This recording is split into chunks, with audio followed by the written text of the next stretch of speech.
Happy Easter, everybody. Don't be afraid to say it. It's not illegal yet. So we're here again. Chocolate egg time, and it is basically just chocolate eggs. There is no reference to Easter anywhere on the packaging. These are from Lidl. These are not from the big supermarkets like Tesco. These are from Lidl, and again, no reference to Easter whatsoever. Just generic eggs, nothing to do with the resurrection of Jesus Christ.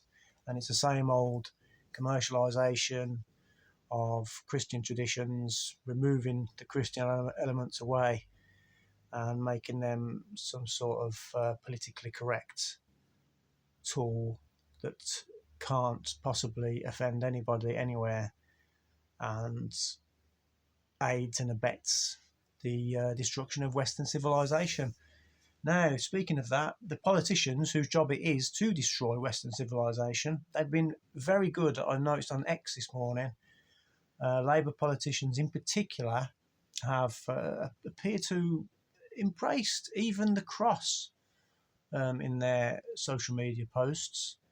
Not all of them,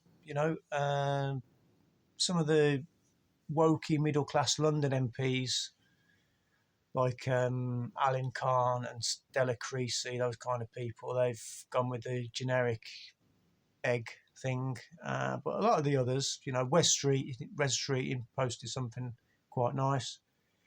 A lot of them, even Shabana Mahmood, whose Easter post last year was the picture of an egg with some vaguely sort of Islamic design underneath it. She's gone with the cross this year. Zach Polanski, on the other hand, he's been far too busy posting on social media about one single poll that has put the Greens ahead in the national poll for the first time. It's just one poll at the moment. He's so excited about that. He seems to have forgotten all about Easter, which I suppose is not surprising considering the direction that the Green Party is travelling in. Yeah, but this is a reaction. This is a reaction from politicians who see that the society that they have created is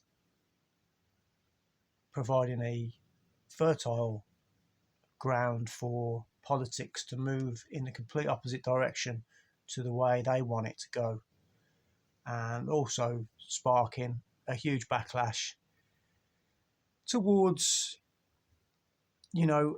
a series of ever-growing litany of mass rape and murder and other instances that are not exactly cohesive to our way of life. And the politicians see this and they're quite cynical.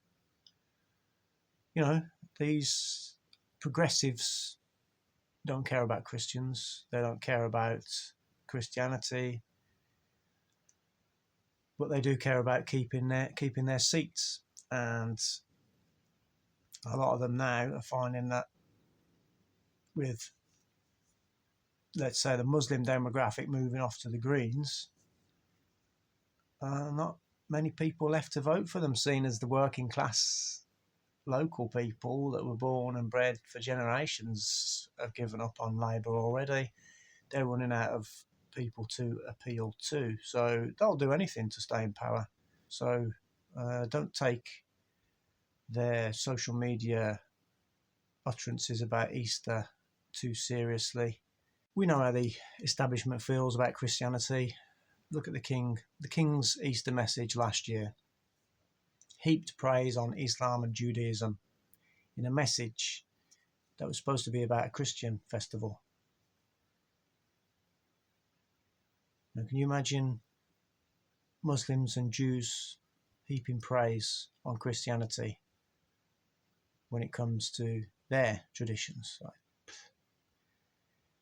And then, of course, this year, the King hasn't even bothered to record an Easter message. But he's happy to entertain the president of Nigeria in a Ramadan event, which was followed by a meeting with Ahmed al-Sharaa, the president of Syria, one of the most prolific Islamist killers in the Middle East, who's responsible for massacres of Christians and the Alawites and other minorities. Sick. It's really sick stuff. But there will be a response, and there is a response in progress, and it can be seen every Sunday in your local churches. Go and have a look. You know, it's not some newspaper headline that's been made up. Church attendance is increasing. I see it. My partner saw it. She took the dogs out on Friday morning. She had the Baptist church, the Catholic church, both heaving. Remember when my dad passed away just before Christmas, it was quite early on a Sunday morning. I spent 3 hours waiting for the district nurse to arrive. After she left, I was at a little bit of a loss.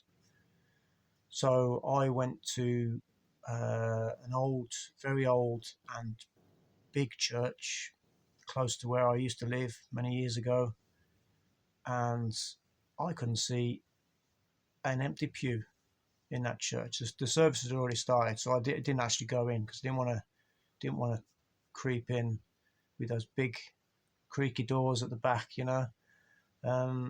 But yeah, Christianity is on the rise.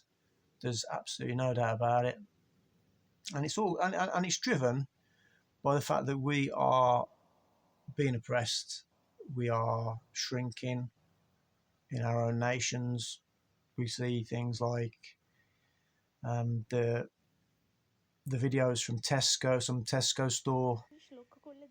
They put discounted fruit and veg out for the Christian holiday, and it was wall to wall Pakistanis filling their boots with literally tons of spuds and things like that, so that they can take them back to their own stores and sell them at, you know, full price.